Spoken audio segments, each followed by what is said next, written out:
Welcome to the Tech Egg. Don't get scrambled. Enjoy the video. In this video, I will explain how to make mousse from rice.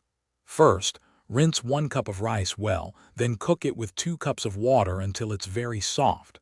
This ensures a smooth texture later. Once cooked, spread the rice on a plate to help it cool down completely. This initial step is crucial for the mousse's consistency. Next, transfer your cooled rice into a blender. Add 1/2 cup of your preferred milk and 2 tablespoons of sugar. Blend these ingredients together until the mixture is completely smooth and creamy. You want no visible rice grains, just a uniform, thick liquid. This forms the essential base for your delicious mousse. Now pour the blended rice mixture into a bowl. Stir in 1 teaspoon of vanilla extract for a lovely aroma. Then, gently fold in 1 cup of freshly whipped cream. Be careful not to overmix.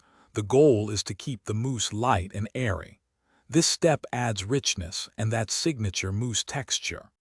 Finally, spoon your rice mousse into individual serving dishes or a large bowl. Cover it and refrigerate for at least 2 hours, or until it's well set and thoroughly chilled. Before serving, you can garnish it with fresh berries, a sprinkle of cinnamon, or a mint leaf. Enjoy your delightful homemade rice mousse. Thanks for watching. Consider subscribing if I helped unscramble your problems.